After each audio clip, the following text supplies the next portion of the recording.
Scout's grave was still fresh when the first shadow moved on the ridge. Clint Mercer hadn't spoken in 3 days, hadn't cried in 3 years. But as the wind shifted and a silent column of Apache riders formed against the Dusk, he knew this wasn't grief playing tricks. They weren't here for him. They were here for the dog. There was a time Clint Mercer had a name folks remembered. Before the war, before the fever, before silence settled on him like a long winter. Now, he was just the man out near San Pedro, spoken of in saloons and whispered over fence lines by those who'd only ever seen him from a distance. Wide-brimmed hat low, hands wrapped in callus and old blood, riding fence lines at dawn, with a dog limping beside him. Scout was more than a dog. He was a scarred, one-eyed shepherd mix with a chest like a barrel and a mind like river stone. Slow, unyielding, always watching. Found him during a late snow in '58, half frozen under a collapsed wagon outside Sierra Vista. Clint hadn't meant to keep him, but the dog refused to leave, and over time, the silence between them grew comfortable. The ranch was 20 miles of bone-dry pasture stitched with brittle scrub, juniper stands, and red earth that baked hard enough to shatter shovels. Clint worked it alone, running 30 head of cattle who feared him less than they feared the sun. No hired hands, no visitors, just Scout, the land, and the slow march of years. Every morning was the same. Feed, check fence, water stock, speak only if necessary. Scout understood the rhythm, never chased the cattle, never barked without reason. When coyotes came close, he didn't growl, he stood, motionless, like a statue warning the desert to stay where it belonged. Clint had come west chasing something once. Maybe peace, maybe distance from the blood he'd spilled in the territory wars. But what he'd found was the edge of things, a life where no one asked questions and nothing interrupted the quiet. Except Scout. Scout was the last living thing that reached into Clint's chest and reminded him he was once a man with a wife who laughed in church pews, a daughter who sang to butterflies, a voice that used to say good morning without it tasting like dust. And then, just before dawn, the dog laid down by the porch steps and didn't get up. No cry, no whimper, just a look, deep and final. Clint carried him to the juniper tree and dug slow. The sun rose behind him, painting the world gold and blood. When he finally whispered, "Good boy," the words fell like stones into silence. He thought that would be the end of it. But it was only the beginning. Clint hadn't always been a quiet man. There was a time his voice filled the rooms of a house that no longer stood, a time his laughter bounced off rafters while his wife stirred stew and their baby girl slept with her fist wrapped around his thumb. That house burned one October night, the result of a lightning strike so precise it felt personal. They salvaged what they could, built smaller, closer to the water line, but the warmth never returned to the new place, not really. It was the fever that ended it. Came down from the mines, they said, or maybe up from the river, hitching a ride on the clothes of a traveling preacher who stopped to bless the valley and never made it out alive. Their daughter Josie was 6 when it took her. 3 days of sweat, of rasping breath, of Scout curled beneath the cot and refusing food. Clint dug her grave himself, though the neighbors came to help. He sent them home before sundown and didn't speak another word that week, or the week after. His wife, Mary, stayed another 6 months. She tried. She tried harder than most would have. But her laughter had turned to quiet humming, then silence, then long rides into town that lasted longer each time. One morning, Clint woke to a note and her wedding band left on the windowsill. He never went looking, not because he didn't care, but because he already knew she was gone in the way that mattered most. Scout stayed. Through it all, he stayed. He'd sit by the empty cradle even after Clint had packed it away, just watching the corner of the room like he expected her to come crawling out of it, smile wide and full of mischief. There was something unshakable in the dog's presence, something that didn't beg or intrude but simply remained. Clint came to rely on that, on the rhythm of paws following him through the dawn, on the weight of Scout pressed against the porch wood at night. Over time, Clint spoke less, not by some conscious vow, not as punishment, but because the words just stopped feeling useful. Scout never needed them. The land didn't either. And yet there were nights Clint would sit under the stars and murmur broken prayers, not to God, but to the firelight flickering in Scout's eye. A man could say more in silence than most preachers could in a Sunday sermon if the right ears were listening. Clint believed no one was. Not anymore. He believed the world had gone quiet with him. But 15 years ago, something happened that began to unravel that belief. A thing Clint never quite understood, never asked questions about. Scout went missing. For 2 days. And when he came back, everything was different. Scout had never wandered before. He'd roamed the fence line or chased the odd rabbit when he was younger, but he always circled back within the hour. That February morning, Clint had noticed the dog wasn't waiting at the porch steps. He called once, out of habit more than hope, then saddled up and rode the perimeter. No sign, no tracks near the stream. Just a bit of churned earth near the northern ridge and a broken fence rail Clint hadn't seen the day before. By evening, the unease had settled in his gut like bad coffee. He didn't sleep that night, nor the next. The coyotes kept quiet, which was stranger than Scout's absence. Normally they howled like devils by moonrise, but the hills were silent, like something larger held its breath. On the second day, Clint found a trail of blood west of the cattle pens. It wasn't much, just a handful of drops dried brown against the red dirt, but it was enough to stir something cold and familiar in his chest. He followed it as far as he could, up into a cluster of boulders near the arroyos, until it disappeared beneath stone and brush. He waited there for an hour, then 2, rifle resting across his lap, eyes scanning the ridge like he expected it to speak. When Scout returned late that night, Clint didn't hear him until the screen door creaked. The dog limped in, ribs showing through dusty fur, his one good eye rimmed with something more than pain. It was knowledge. He didn't whimper, didn't wag his tail. He just laid down by the hearth like he'd completed something sacred and slept without twitching for 10 hours straight. Clint bathed the wounds with boiled water and pine ash. The worst was a tear down the flank that looked like it had come from claws, not teeth. Mountain lion, maybe. Or something worse. But Scout didn't flinch under the stitching, didn't growl when Clint wiped the crusted blood from his snout. He just watched, eye steady, as if the hurt didn't matter. The next morning he was different. He no longer wandered, not even to chase jackrabbits. He slept facing the door. He'd growl low at passing hawks, flinch at certain winds. He refused to step past the northern fence, even when Clint tried to drag him with a leash.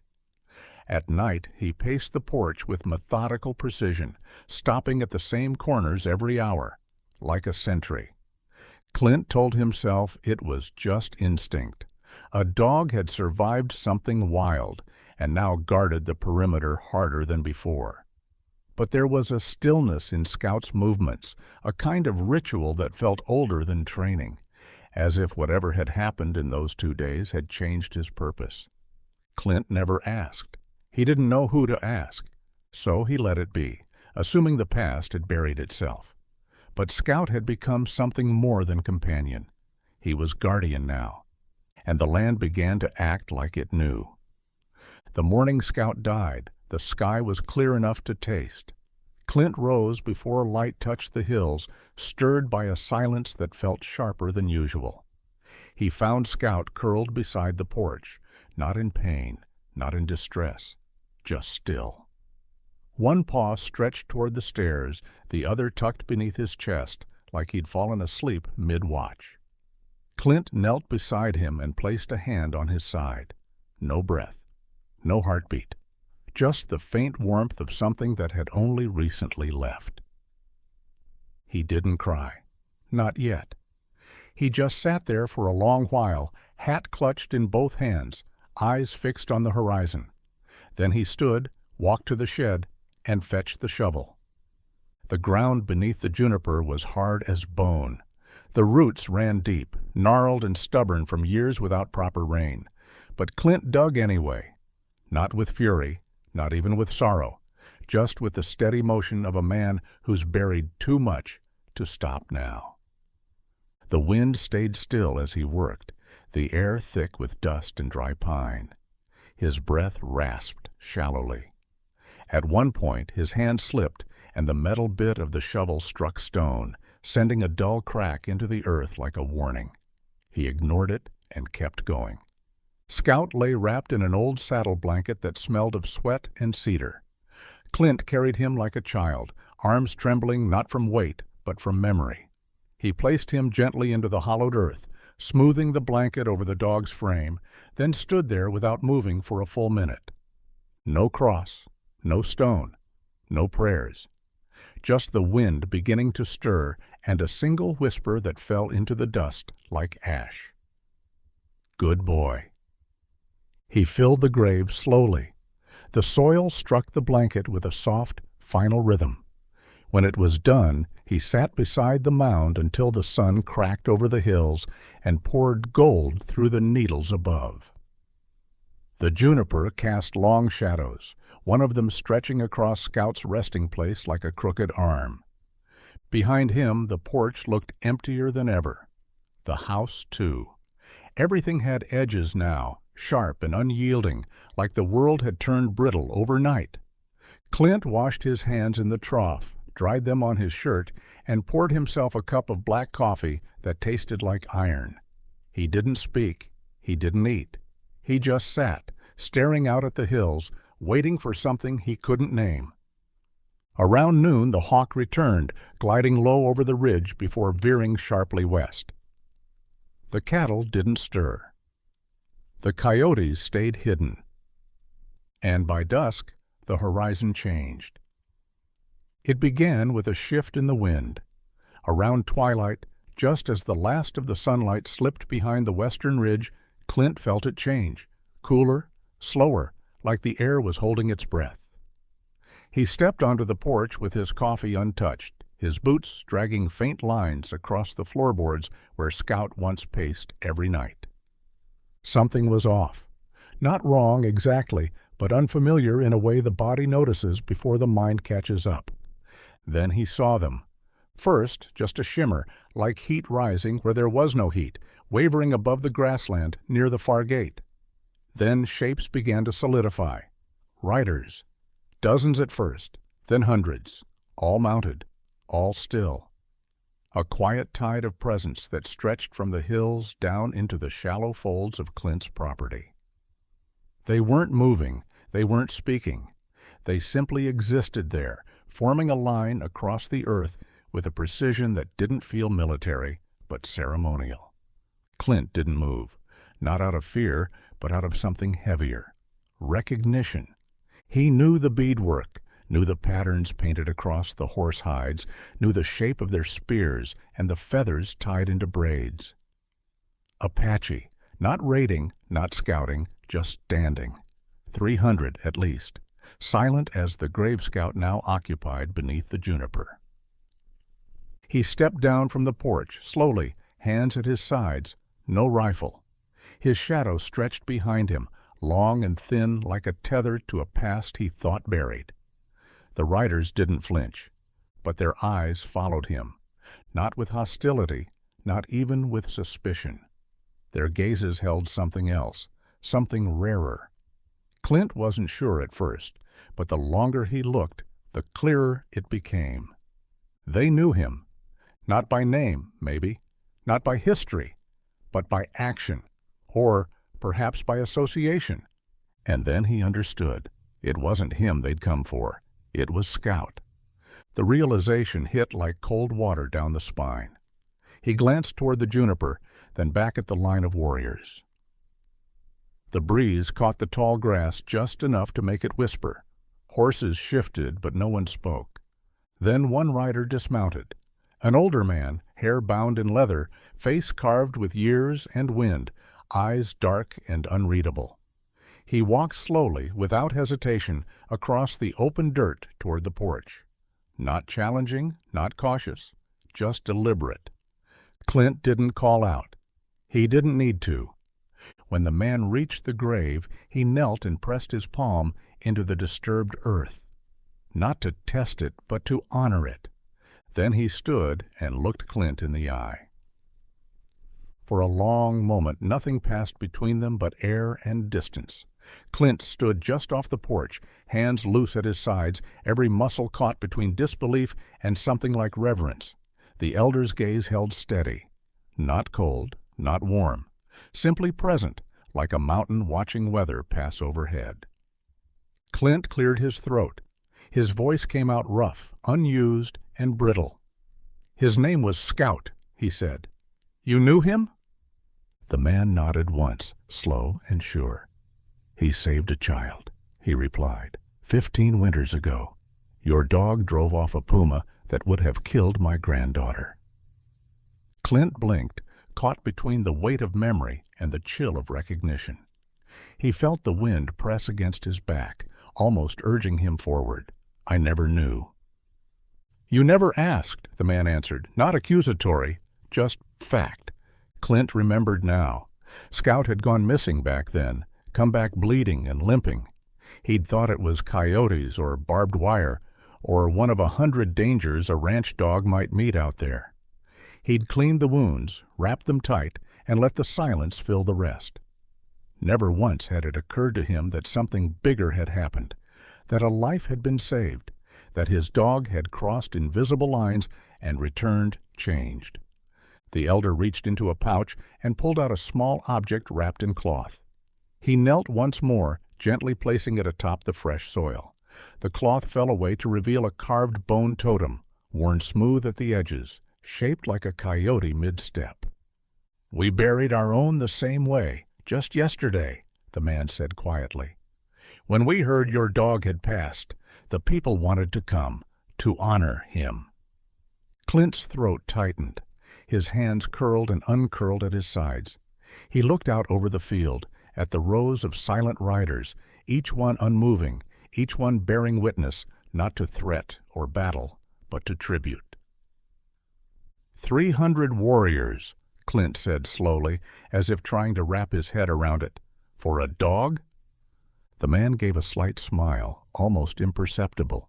Not for a dog, for loyalty, for protection freely given, for the kind of spirit that belongs to the land. Clint didn't speak. He just stood there, the words folding inward, the silence between them growing not heavier, but deeper, as if something old had been settled, something not written down, but long remembered. The elder touched his hand briefly to his chest, then turned and walked back toward the line, his footsteps steady, his shadow stretching long behind him. The sun dipped lower, brushing the grass with fire, and Clint understood finally that this was not a visit. It was a remembrance. Scout had crossed more than fences. He had crossed into legend. As the elder returned to his place among the riders, the stillness deepened, the kind of quiet that doesn't just hold breath, but carries memory. Clint remained rooted beside the grave, eyes on the horizon, unsure whether to step forward or stay exactly where he was. The totem gleamed faintly in the slanting light, bone white against the dark soil. Then, slowly, a movement passed through the line. It wasn't abrupt. It didn't come with sound or command. One by one, the Apache warriors lifted their weapons, not raised in threat, not brandished in power, but offered upward in solemn tribute. Spears rose with feathers trailing in the wind. Rifles and bows followed, angled not at the sky, but toward the fading sun, as if acknowledging something far older than conflict. Clint had seen salutes before, military, regimented, sharp angles and shouted orders. This was nothing like that. This was ritual, blood memory carried through generations. A gesture older than language. Not just respect for the fallen, but recognition of a spirit that had guarded life, unasked and unwavering. He didn't raise his hand. He didn't speak. He simply watched as the line of warriors stood in unified silence, weapons catching the last orange gold of daylight. The breeze passed through like a sigh, stirring dust and low grass, brushing the sweat from Clint's temples with something that felt not like wind, but touch.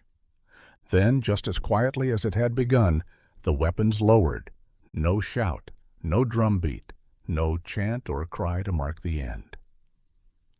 The riders began to turn, one after another, their horses moving with slow, fluid grace. No man broke formation, no hoof broke pace. They moved as one, fading back toward the ridge like smoke retreating into the hills. Clint watched them go, his hands numb, his chest hollow in a way that wasn't painful, just unfamiliar. For the first time in years, he felt something shift in the air around him. Not the weight of loneliness, but its loosening. Not quite gone, but thinned, made bearable. He looked down at Scout's grave, then up at the horizon now clearing of riders. His land had just witnessed something sacred.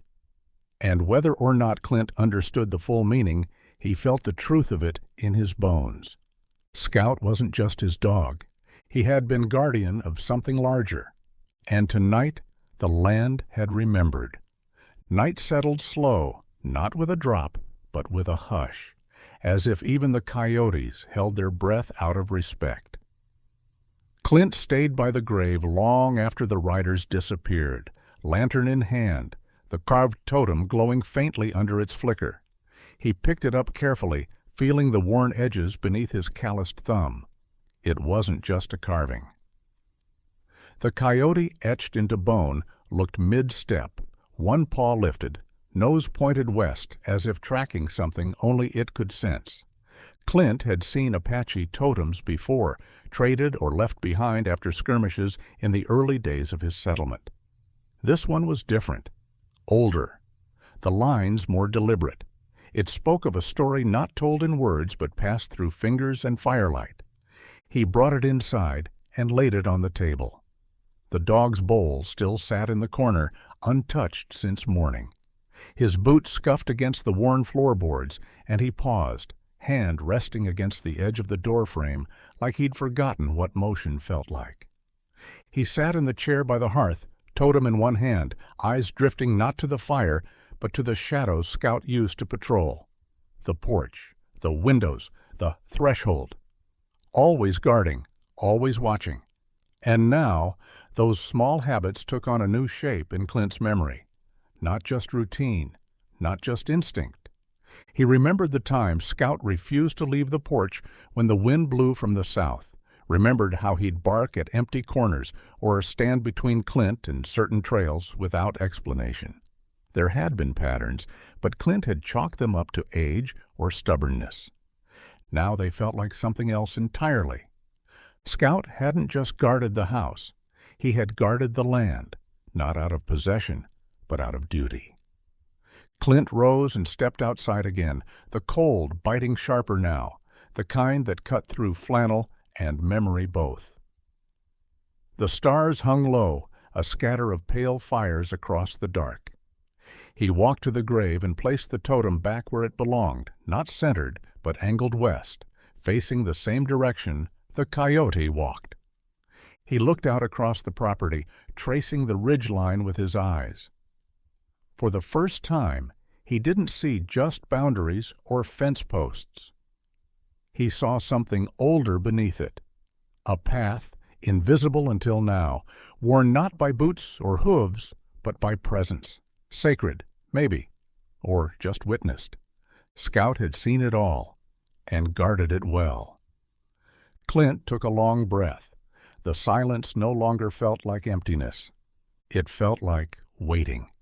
Sleep came thin that night, scattered in fragments.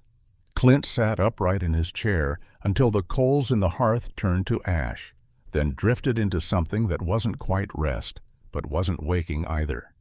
In the drift between breath and dream, the past rose up like heat off dry stone. He saw himself younger, leaner, still wearing the uniform that smelled of sweat and gunpowder. The war years blurred together in his memory, a long stretch of sunburnt marches and sleepless nights filled with distant drums and the metallic snap of rifles. The Apache Wars, they called them. But war was too neat a word for what it had been. He remembered one moment with clarity, a canyon north of Tubac, midsummer. His unit had cornered a small Apache band, mostly elders and women, one child clinging to the hem of her mother's skirt. The officer had given the order, cold and clipped, expecting compliance. Clint hadn't fired.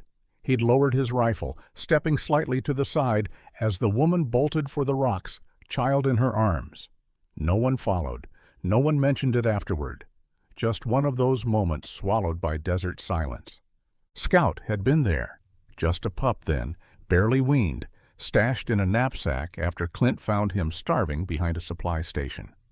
Too small to do much, too stubborn to die. He'd slept curled against Clint's chest that night, while the others cleaned their rifles and drank cheap whiskey beside the fire. Clint stirred in his chair, the dream slipping deeper. In it, he saw Scout standing on the porch again, eyes fixed on the same ridge where the Apache warriors had stood. The wind moved his fur like prairie grass, but he didn't flinch.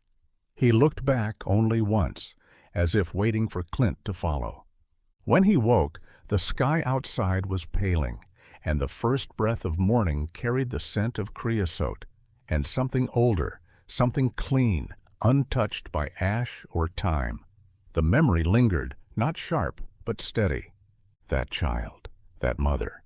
He'd never known what became of them. But now, he wondered. Scout had known things Clint never asked about, had followed paths that didn't show in maps or cattle trails. And maybe, just maybe, Clint's silence all these years hadn't been emptiness after all. Maybe it had been listening, waiting for a language he'd only now begun to understand. It had been nearly a year after Scout returned from whatever ordeal had left him bloodied and changed. Clint hadn't marked the anniversary with anything more than a glance toward the juniper tree where Scout often lay, but the memory of one particular night stood out from all the rest. The moon was high, bloated and pale, casting long shadows across the pasture. Clint had woken suddenly, unsure what had stirred him. The house was quiet, the fire down to embers, but something felt off. Not threatening, not loud, just present. He stepped onto the porch barefoot, the wood cool beneath his feet. Scout stood at the edge of the steps, tail rigid, ears forward, body still as a stone. He didn't turn when Clint approached. His eyes were locked on a point out past the cattle pens, toward the distant tree line where the land folded into hills. At first, Clint saw nothing, just the usual stretch of brush and darkness. Then a movement, faint, a shadow shifting not with the wind, but with purpose. He squinted, heart beating slow but heavy, until he caught the edge of a figure near the rise. Then another, small, light-footed, almost like children, if children moved with the patience of hunters. Scout growled low, deep in his throat, but didn't bark. He didn't charge. He simply stood, muscles coiled, gaze unflinching. Clint followed the line of the dog's stare, but the figures had already disappeared back into the trees. The silence returned just as thick. In the morning, he found footprints, small ones, barefoot. 3 sets, maybe 4. Around the base of the porch, one print, near the step, had been circled 3 times, almost deliberately. Not a warning, not a threat, a message. One Clint had no tools to read. Scout was exhausted the next day, but he hadn't slept through a single hour of that night. Every time Clint stirred, the dog was pacing the perimeter, returning to the same spots like clockwork, as if something sacred had passed too close and needed watching. Clint had chalked it up to coyotes at the time, maybe travelers passing through. But now, with the totem resting on the grave and the elder's words echoing in his head, the memory sharpened. That night hadn't been random.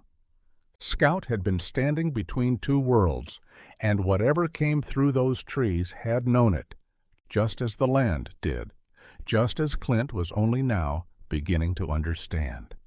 The morning after the warriors left, Clint didn't tend to the cattle. He didn't patch the broken fence line or check the troughs. Instead, he packed a canteen, slipped his knife into his belt, and walked out past the boundary line toward the ridge where the Apache had gathered. The sun hadn't fully crested the eastern hills, and the air still carried the chill of night. Each footstep stirred fine dust, but the ground held other marks, fresh ones, wide and shallow, where horses had stood in long rows. Clint followed the trail to the rise where the elder had first appeared. It wasn't far, just beyond the juniper stand, into the folded earth that had always seemed like nothing more than dry scrub and low rock. But as he crested the ridge, he stopped. There was a clearing on the other side, a shallow basin ringed with stones, blackened in places from fire, feather bundles hanging from branches nearby. The ash piles were recent. Thin trails of smoke still curled from one, fading upward like ghost signals. There were hoofprints, yes, but also footprints. Dozens of them.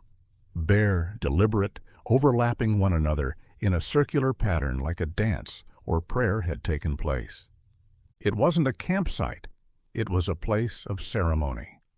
Clint stood there, hat in hand, feeling the press of the silence not as emptiness, but as presence.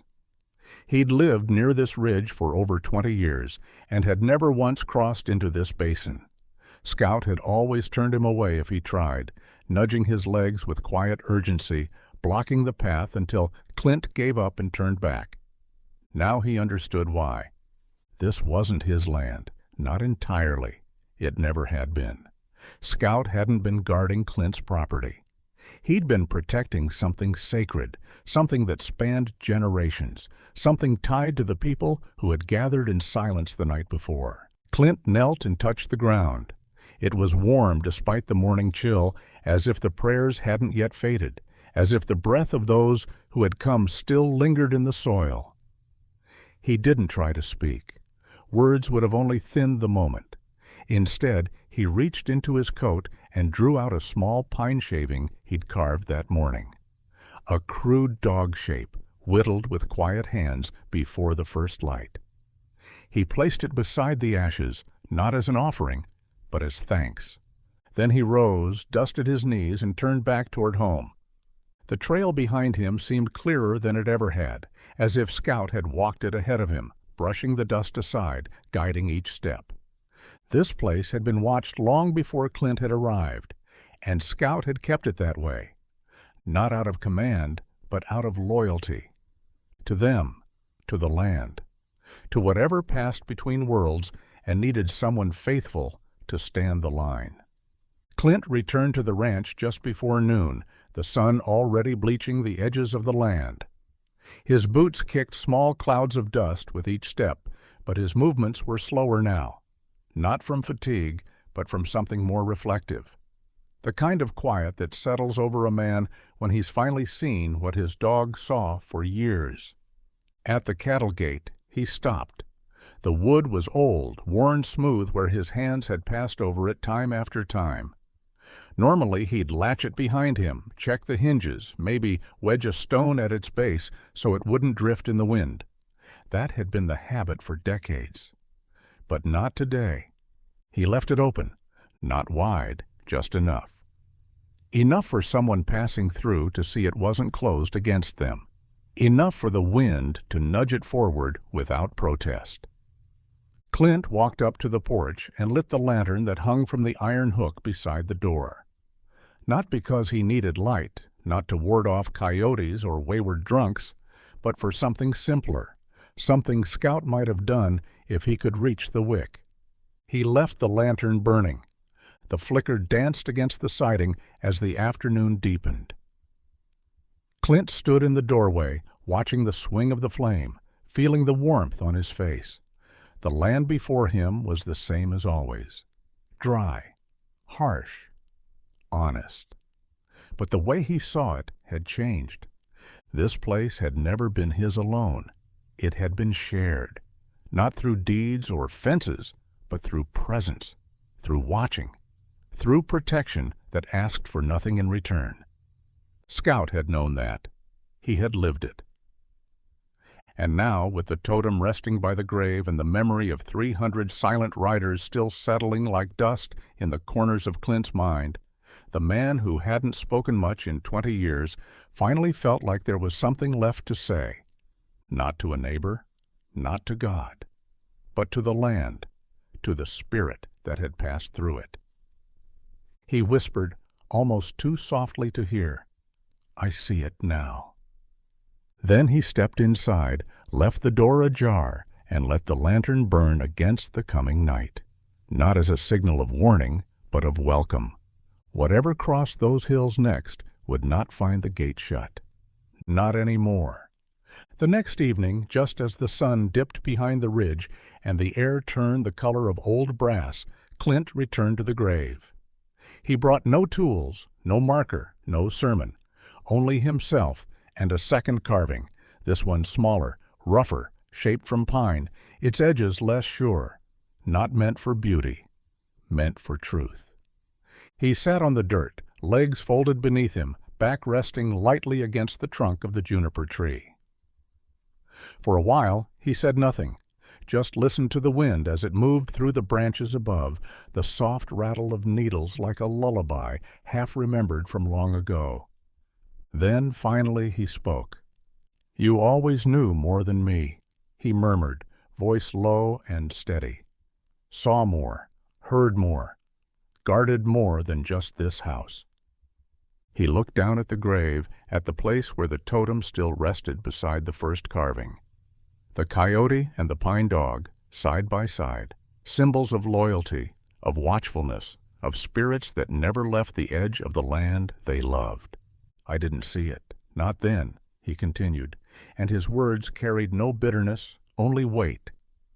"Didn't understand what you were doing all those nights, why you stayed, why you watched, but I do now." The sun flared once before vanishing behind the hills, and in that brief burst of light the grave seemed to glow, not bright, but warm, like the earth itself had drawn breath and held it close. Clint reached out and placed the new carving beside the totem, not perfectly aligned, not symmetrical, just close enough to belong. "You were never just my dog," he said. "You were something more, a bridge, maybe, a sentinel. You stood between worlds and never asked a thing in return." He leaned back and let the silence hold him, the kind of silence that doesn't ask to be filled. It just stays with you, keeps you company. The stars came slowly, one at a time, then in clusters, their light soft and steady. A faint breeze stirred the grass, carrying with it the scent of juniper and fire-warmed stone. Somewhere far off, a hawk called once, low and distant. Clint rose, bones creaking, and looked out across the pasture. The gate still stood open, the lantern still burned. And though he felt the emptiness where Scout used to walk beside him, he also felt something else, something that hadn't been there before. He wasn't alone.